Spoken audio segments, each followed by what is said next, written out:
Hello दोस्तों, हम chicken soup for the soul book के बारे में बात करने जा रहे हैं, जिसे जैक कैनफिल्ड और मार्क विक्टर हैंसन ने लिखा है। जब भी आप सर्च करेंगे कि आज तक की सबसे ज्यादा फेमस और must read self help book या सेल्फ इम्प्रूवमेंट बुक कौन सी है, तो आप पाएंगे कि इस बुक का नाम टॉप पर है। इस बुक की आज तक 100 मिलियन से ज्यादा कॉपीज बेची जा चुकी हैं, जो कि इस जॉनर में सबसे ज्यादा है। क्योंकि इस किताब में बहुत सी कहानियां हैं, तो हमने ये डिसाइड किया कि क्यों न इस किताब को एनिमेटेड वीडियो के जरिए समझने की कोशिश करते हैं। ऑथर बताते हैं कि एक बार उनका एक दोस्त सनसेट के टाइम एक सुनसान मैक्सिकन बीच पर टहल रहा था। जब वो टहल रहा था तभी उसे दूर एक और आदमी दिखाई दिया। जैसे जैसे वो उस आदमी के करीब आया, उसने देखा कि वो वहीं का रहने वाला नेटिव आदमी था, जो नीचे झुककर कुछ उठाकर पानी में फेंक रहा था। वो बार बार उस चीज को समुद्र में फेंकने की कोशिश कर रहा था। जैसे ही ऑथर का दोस्त उस आदमी के और करीब आया, उसने देखा कि वो आदमी स्टारफिश उठा रहा था, जो बीच पर आ गई थी और वो उसे दोबारा पानी में फेंक रहा था। ऑथर का दोस्त हैरानी के साथ उस आदमी के पास पहुंचा और कहा, गुड इवनिंग दोस्त, मैं सोच रहा था कि तुम क्या कर रहे हो। उस आदमी ने जवाब दिया, मैं स्टारफिश को वापस से समुद्र में फेंक रहा हूँ। आपको भी पता है, अभी कुछ घंटे पहले तेज लहरों में ये मछलियाँ समुद्र से बाहर आकर यहाँ गिर गई थी। अगर मैं वापस इन्हें समुद्र में नहीं फेंकूंगा तो ये मर जाएंगी, क्योंकि यहाँ ऑक्सीजन की कमी है। ऑथर के दोस्त ने कहा, लेकिन इस बीच पर इस तरह की हजारों स्टारफिश होंगी, तो आप सब तक नहीं पहुँच सकते और उनकी जान नहीं बचा सकते। ये बहुत मुश्किल काम है। तो ऐसे में क्या आपको नहीं लगता कि ऐसा करके कोई खास फर्क नहीं पड़ेगा? उस आदमी ने मुस्कुराते हुए दूसरी स्टारफिश उठाई और उसे समुद्र में फेंकते हुए बोला, इससे एक से थोड़ा तो फर्क पड़ेगा और मेरे दिल को खुशी होगी कि मैं जो उनकी मदद के लिए कर सकता था वो सब मैंने किया। इसी तरह हमारी भी लाइफ में कई बार ऐसी कंडीशन आती है जब हम एक एफर्ट से कोई बड़ा मनचाहा बदलाव नहीं ला सकते, लेकिन उस आदमी की तरह एक एक करके छोटे एफर्ट करने से आप पूरी सिचुएशन को बेहतर बना सकते हैं। इस बुक से हम इसी तरह के इंस्पिरेशनल और मोटिवेशनल कहानियों के बारे में जानेंगे। अमेरिका के 2 सबसे ज्यादा पसंद किए जाने वाले इंस्पिरेशनल स्पीकर्स ने अपनी इकट्ठा की गई कहानियों में से सबसे अच्छी को इस बुक में बताया है, जिन्होंने हर जगह लोगों के दिल को छुआ है। कैनफिल्ड और हैंसन हमें लाइफ में हार से जीत दिलाने के लिए अपनी कहानी के जरिए विजडम, नॉलेज, होप और एम्पावरमेंट हासिल करने में मदद करते हैं। हर कोई इस बुक के बारे में बात करता है। इस बुक के रिलीज के 20 साल के बाद भी ये बेस्ट सेलर बनकर दुनिया भर में लोगों की लाइफ बदल रही है।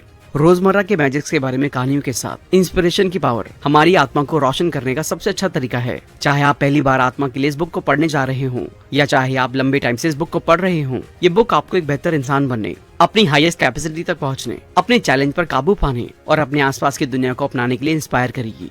बुक को अच्छे से समझने के लिए हम इस बुक को 13 स्टोरीज में डिस्कस करने जा रहे हैं। तो चलिए फिर शुरू करते हैं। सबसे पहली कहानी, प्यार एक क्रिएटिव फोर्स।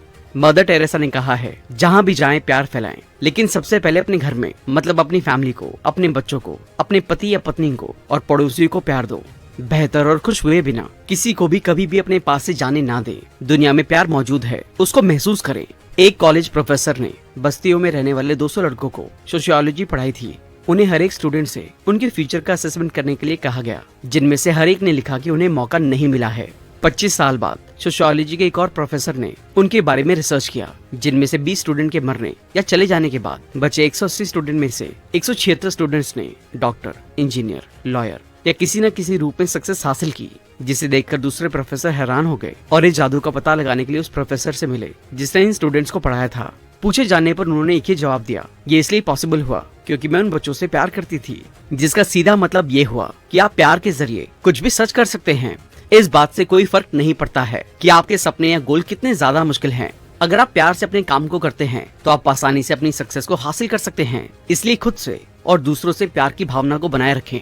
दूसरी कहानी है गले लगने वाले जज की। ली शेपिरो एक रिटायर्ड जज हैं। उनके करियर के एक पॉइंट पर ली ने महसूस किया कि प्यार सबसे पावरफुल है। उसके बाद उन्होंने सबको गले लगाना शुरू कर दिया। उनकी कार के बम्पर पर भी लिखा हुआ था, मुझे परेशान मत करो, मुझे गले लगाओ। ली लोगों को गले लगाने के बदले में एक लाल दिल वाला स्टिकर देते थे। धीरे धीरे वो इतने फेमस हो गए कि उन्हें सैन फ्रांसिस्को की सड़कों पर गले लगाने का चैलेंज दिया गया। ली ने अमीर से गरीब सभी लोगों को गले लगाया और सबसे खतरनाक कहे जाने वाले एक बस ड्राइवर को भी गले लगाया। इसके बाद ली गंभीर रूप से बीमार लोगों को गले लगाने के लिए निकल पड़े, जो कि उनकी लाइफ में पहली बार हुआ था। शुरुआत में वो थोड़ा डरे, लेकिन इसके बाद उन्होंने सभी लोगों को गले लगाया। इस बीच एक ऐसा मरीज था जो गंभीर रूप से बीमार था और बुरे तरीके से टूट चुका था, जिसकी वजह से वो कभी हंसता भी नहीं था। लेकिन ली के गले लगाने के बाद एक जादू सा हुआ और कई सालों बाद लोगों ने उसे हंसते हुए देखा, जिसकी वजह से सभी बहुत खुश हो गए, मानो इम्पॉसिबल भी पॉसिबल हो गया हो। इसलिए कहते हैं कि बदलाव लाना बहुत आसान होता है। इस कहानी का मतलब ये हुआ कि आप अपने प्यार काइंडनेस और सच्ची भावना के साथ लोगों की लाइफ और अपनी लाइफ को बहुत आसानी से बदल सकते हैं। ये करना बहुत ही आसान होता है। बस प्यार की भावना के साथ आगे बढ़ने की कोशिश करते रहें और लोगों से घुलने मिलने की कोशिश करें। जरूरत पड़ने पर अपने दर्द को बांटकर अच्छा महसूस करें। तीसरी कहानी, आप कौन है इससे फर्क पड़ता है। न्यूयॉर्क में एक टीचर ने अपने से बड़े टीचर्स को उनकी किए गए कंट्रीब्यूशन को बताकर ऑनर करने का फैसला किया। फिर उसने ऐसा ही क्लास के हर एक बच्चे को आगे बुलाकर किया। उसने हर एक बच्चे को एक नीले रिबन वाला मेडल दिया जिस पर लिखा था, मैं कौन हूँ इससे फर्क पड़ता है। फिर इस प्रोजेक्ट को आगे बढ़ाने के लिए उस टीचर ने बच्चों को और 3 रिबन दिए और कहा कि जाके ये रिबन उन्हें दे जिन्हें आप ऑनर करने लायक समझते हैं। फिर उन बच्चों ने ऐसा ही किया और रिबन कुछ लोगों को दे दिया। फिर उन्हें भी आगे कुछ लोगों को ऑनर करने के लिए नीला रिबन देने के लिए कहा। उस बच्चे ने वो रिबन जिस वर्कर को दिया था, उस वर्कर ने रिबन जाकर अपने बॉस को दिया और उसे मेहंदी कहकर ऑनर किया। जिसके बाद उसने अपने बॉस को भी एक रिबन देकर प्रोजेक्ट को आगे जारी रखने के लिए कहा। जिसके बाद उसका बॉस सोच रहा था कि वो ये रिबन किसको दे। वो अपने घर पर गया और उसने ये रिबन अपने बेटे को दिया और उससे कहा कि मैं काफी बिजी रहता हूँ, जिसकी वजह से मैं आप पर ध्यान नहीं दे पाता और कभी कभी नंबर कम आने पर आप पर चिल्लाता भी हूँ। लेकिन आज मैं आपसे कहना चाहता हूँ कि आप असल में एक बहुत अच्छे बेटे हैं और आप मेरी लाइफ में आपकी माँ के बाद दूसरे इंसान हैं जिसे मैं सबसे ज्यादा प्यार करता हूँ। जिस पर उसका बेटा रोकर चिल्लाने लगा और पूरी तरह से हैरान रह गया। उसने अपने फादर से कहा, मैं कल सुसाइड करने वाला था क्योंकि मुझे लगा था कि आप मुझसे प्यार नहीं करते, लेकिन अब मुझे इस रिबन की कोई जरूरत नहीं है क्योंकि मुझे पता चल गया है कि आप मुझसे बहुत ज्यादा प्यार करते हैं। और इस तरह एक छोटी सी कोशिश के जरिए किसी की लाइफ बच गई। कहानी का मतलब ये हुआ कि आप क्या हैं, ये एक फर्क बनाता है। आप किस तरह से लोगों को ट्रीट करते हैं, ये उनकी लाइफ को काफी मायने में बदल सकता है। अपनी पहचान को बनाए रखने के लिए खुद की खूबियों को पहचाने और खुद पर भरोसा रखते हुए आगे बढ़े। अपनी अचीवमेंट्स के लिए खुद को अवार्ड दें और अपनी लाइफ में पॉजिटिविटी के साथ आगे बढ़ते रहें। एक भाई ऐसा भी, पॉल नाम के एक लड़के को उसके भाई ने क्रिसमस पर एक कार गिफ्ट की, जिसके बाद वो उस कार को घूमने लेकर निकल गया। पार्किंग में जैक नाम का एक लड़का घूमते हुए आया और पॉल से पूछा, क्या ये गाड़ी आपकी है? तो उसने कहा, हाँ ये गाड़ी मेरी है, मुझे मेरे भाई ने गिफ्ट की है। तब जैक बहुत खुश हो गया और उसने कहा, इसका मतलब आपका इसमें एक भी पैसा खर्च नहीं हुआ है। पॉल ने कहा, हाँ। तो इस पर जैक ने कहा, कितनी अच्छी बात है, काश मेरा भाई भी ऐसा होता। ऐसे में पॉल ने उससे कहा, क्या आप मेरी गाड़ी राइड करना चाहते हैं? तो जैक ने हाँ कहा और दोनों राइड के लिए निकल गए। राइड करते करते वो जैक के घर के बाहर पहुँचे और जैक ने उसे वहाँ रुकने के लिए कहा। तब जैक भागते हुए गया और अपने घर से अपने भाई को नीचे लेकर आया जो कि हैंडीकैप था। उसने अपने भाई को कहा, देखो ये वहाँ खड़ी है, एक दिन मैं भी तुम्हें यही देने वाला हूँ। फिर तुम क्रिसमस की रात को खूब मजे करना और सब कुछ अपनी खिड़की से बैठकर देखना। ये देखकर पॉल की आंखें भर गई और वो उन दोनों भाइयों को अपनी कार में बिठाकर राइड के लिए निकल गया। और जैसा कि जीसस ने कहा है, देना सबसे ज्यादा अमीरी का काम होता है। इसका मतलब ये हुआ कि आपको अपनी लाइफ में क्या मिलता है ये इतना ज्यादा मायने नहीं रखता, बल्कि सबसे ज्यादा ये मायने रखता है कि आप दूसरों को क्या देने के लिए तैयार हैं। अगर आप दूसरों से खुशी बांट सकते हैं तो आपको यकीनन अपनी लाइफ में खुशी मिलेगी।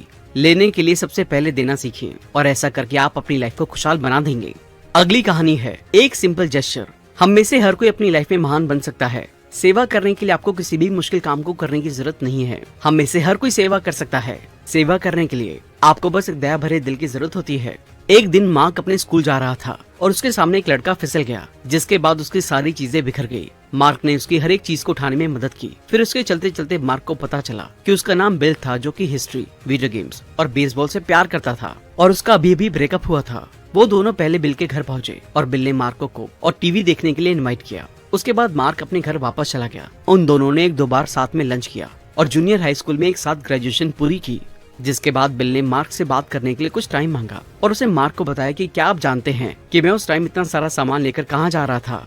तब बिल ने बताया कि वो अपनी माँ की सारी नींद की गोलियां लेकर सुसाइड करने जा रहा था। लेकिन मार्क से मिलने के बाद बिल को एहसास हुआ कि उसके जाने के बाद उसके अपनों को कितना बुरा लगेगा। और मार्क से बात करने के बाद बिल को काफी अच्छा महसूस हुआ। जिसके बाद बिल ने मार्क को उसकी जान बचाने के लिए धन्यवाद कहा। इसका सीधा मतलब ये हुआ कि आपकी सेवा कभी ना कभी किसी के लिए भले का काम कर सकती है। आपको इस बात का अंदाजा भी नहीं हो सकता कि आपकी एक छोटी सी कोशिश दूसरों की लाइफ में कितना बड़ा बदलाव ला सकती है। इसलिए कभी भी सेवा से पीछे ना हटें। जितना ज्यादा पॉसिबल हो सके लोगों की सेवा करने पर ध्यान दें। अगली कहानी है मुस्कुराहट के बारे में। हमेशा मुस्कुराते रहें, ये आपको प्यार बढ़ाने में मदद करता है। सेंट एक्सुपेरी एक लड़ाकू पायलट थे जो नाजियों के खिलाफ लड़े थे और मारे गए थे। दूसरे वर्ल्ड वॉर से पहले उन्होंने फांसीवादियों के खिलाफ स्पेनिश सिविल वॉर की लड़ाई लड़ी थी। उन्होंने उस पर आधारित एक कहानी लिखी जिसका टाइटल था द स्माइल। हालांकि ये क्लियर नहीं है कि उनका मतलब ऑटोबायोग्राफिकल या काल्पनिक था या नहीं। उसने कहा कि उसे दुश्मन ने पकड़ लिया और जेल की कोठरी में डाल दिया है। उसे यकीन था कि उसके जेलरों से उसके खराब और रूड बिहेवियर के कारण उसे अगले दिन मार दिया जाएगा। उसे कैद कर लिया गया था और वो घबरा गया था। फिर वो अपनी जेब में हाथ टटोलने लगा। तब उसे अपनी जेब में एक सिगरेट मिली, लेकिन उसे माचिस नहीं मिली। तो इस पर उसने मुस्कुराते हुए जेलर से कहा, क्या आपके पास माचिस है? तो वो जेलर उसके पास आया और उसके सिगरेट को जलाया, जिसके बाद दोनों एक दूसरे की आंखों में देखकर मुस्कुराते रहे। फिर दोनों आपस में बातें करने लगे और अपनी फैमिली की तस्वीरें दिखाने लगे। इसके बाद उसने कहा कि मुझे डर है, इसके बाद मैं अपने परिवार को दोबारा नहीं देख पाऊंगा। और ऐसा सुनने के बाद दोनों की आंखों में आंसू भर गए, जिसके बाद जेलर ने उसकी सेल को खोल दिया और पीछे के रास्ते से ले जाकर उसे शहर का रास्ता दिखा दिया। और वो भी बिना कुछ कहे शहर की ओर लौट गया। मतलब सिर्फ एक छोटी सी मुस्कान ने उसकी जान बचा ली। मुस्कान कुछ भी कर सकती है, इसलिए कहते हैं कि हर सिचुएशन में हंसते रहना चाहिए। हंसकर आप अपनी सभी परेशानियों का सामना कर सकते हैं। बस इसके लिए मुस्कुराना सीखें और मुस्कुराते हुए आगे बढ़ते रहें। अगली कहानी है द जेंटलेस्ट नीड। हम में से ज्यादातर लोग काली बिल्ली के रास्ता काटने को बुरा सिग्नल मानते हैं। आपने अक्सर महसूस किया होगा कि लोग काली बिल्ली के रास्ता काट जाने पर रुक जाते हैं और उस रास्ते से गुजरना बंद कर देते हैं। वो तब तक इंतजार करते हैं जब तक कोई उस रास्ते को पार कर नहीं लेता। लेकिन इसके साथ ही जब आप किसी बिल्ली को पाल लेते हैं तो आप उस बिल्ली का बहुत ज्यादा ध्यान रखते हैं और उसके गुस्से को शांत करने के लिए उसको सहलाते हैं। यहाँ तक कि आप उसे अपनी गोद में भी बिठा लेते हैं। बिल्ली गुस्से में गड़गड़ाती है और अगर आपने इस बिल्ली को पाल रखा है तो आप यकीनन उसके गुस्से को शांत करने की पूरी कोशिश करेंगे। ठीक इसी तरह बच्चे भी होते हैं। बच्चे भी छोटी छोटी बातों पर नाराज हो जाते हैं और आपको गुस्सा दिखाते हैं। कई बार उनको समझना मुश्किल हो सकता है, लेकिन उनको सिर्फ आपके प्यार की जरूरत होती है। जब आपका बच्चा आपके सामने उदास या गुस्से में हो तो उसे अकेला छोड़ने या गुस्सा दिखाने की बजाय उससे प्यार से बात करें और जितना हो सके उसके साथ रहकर उसकी परेशानी को दूर करने में उसकी मदद करें। ध्यान रखें, प्यार और सपोर्ट बच्चों की सबसे कोमल जरूरत होती है, इसलिए अपने बच्चे को प्यार से समझने की पूरी कोशिश करें। अगली कहानी है पपीज फॉर सेल के बारे में। एक स्टोर के मालिक ने अपने दरवाजे के ऊपर पपीज फॉर सेल नाम का एक पोस्टर लगाया हुआ था। ये बच्चों को उन पपीज की तरफ अट्रैक्ट करने का सबसे अच्छा तरीका था, जिसको देखकर एक बच्चा उनके पास गया और पूछा कि आप इन पपीज को कितने में बेचने जा रहे हैं। मालिक ने जवाब दिया, 30 से 50 डॉलर में। छोटे बच्चे ने अपनी जेब से $2.37 निकाले और उससे कहा, क्या मैं पपी को देख सकता हूँ? इस पर स्टोर का मालिक मुस्कुराया और उसने पपीज को बाहर बुलाया, जिनमें से एक पपी बहुत धीरे चल रहा था। उस बच्चे ने उस पपी को तुरंत बाहर निकाला और पूछा कि इस पपी को क्या हो गया है, जिस पर स्टोर के मालिक ने बताया कि उस पपी के पास हिप सॉकेट नहीं है, जिसकी वजह से वो पपी हमेशा लंगड़ा ही रहेगा। इसके बाद उस बच्चे ने कहा कि मैं इस पपी को खरीदना चाहता हूँ, जिस पर स्टोर मालिक ने कहा कि आप इसे खरीदो मत, मैं इस पपी को आपको ऐसे ही दे देता हूँ। तब उस बच्चे ने कहा कि बिल्कुल भी नहीं, मैं इस पपी की पूरी कीमत चुकाऊंगा, क्योंकि इस पपी की कीमत भी बाकी पपीज की कीमत के बराबर है। उस बच्चे ने कहा कि मैं आपको $2.37 और 50 सेंट हर महीने दूंगा। दुकान के मालिक ने उससे पूछा कि आप सच में इस पपी को खरीदना चाहेंगे? ये बाकी पपीज की तरह कभी भी तेज नहीं दौड़ पाएगा। तब उस बच्चे ने अपनी पैंट को ऊपर उठाया और अपने नकली पैर को दिखाकर कहा, कोई बात नहीं, मैं भी तेज नहीं दौड़ सकता हूँ, कोई तो होगा जो मुझे समझेगा। इस कहानी का सीधा मतलब ये हुआ कि आपकी कमी और डिसेबिलिटी आपकी कमजोरी बिल्कुल भी नहीं होती है। आपकी किसी भी डिसेबिलिटी के होने से आपकी कीमत कम नहीं हो जाती। आपकी एबिलिटी की कीमत हमेशा सबसे ज्यादा होती है। इसलिए खुद को कभी भी कमजोर ना समझें और अपनी कमियों को एक्सेप्ट करते हुए उन्हें अपनी ताकत बनाएं। अगली कहानी है अपने आप से शुरू करें। वेस्टमिंस्टर एबे के क्रिप्ट्स में एक एंग्लिकन बिशप की कब्र पर ये शब्द लिखे हुए थे, जब मैं छोटा और आजाद था और मेरी कल्पना की कोई लिमिट नहीं थी, मैंने दुनिया को बदलने का सपना देखा था। जैसे जैसे मैं बड़ा और समझदार होता गया, मुझे पता चला कि दुनिया नहीं बदलेगी। इसलिए मैंने अपनी नजर कुछ कम कर ली और सिर्फ अपने देश को बदलने का फैसला किया। लेकिन ये करना भी काफी ज्यादा मुश्किल लग रहा था। जैसे जैसे वो और बड़ा होता गया, उसने सोचा कि वो अपने परिवार को बदल देगा।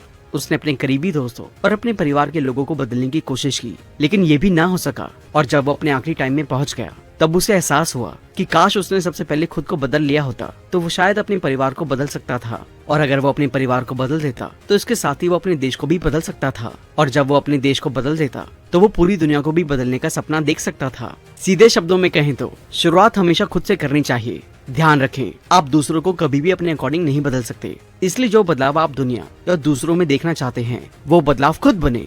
जब आप खुद वो बदलाव बनकर सबके सामने आएंगे तो आप यकीनन पूरी दुनिया को बदल सकते हैं।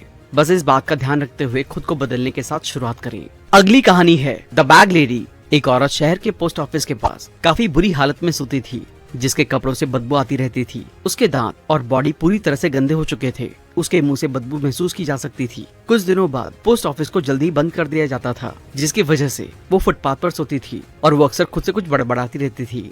वो गर्मियों में भी गर्म और ऊनी कपड़े पहनती थी। वो इतनी ज्यादा पागल हो चुकी थी कि उसके अंदर दरवाजे के अंदर घुसने की भी समझ नहीं थी।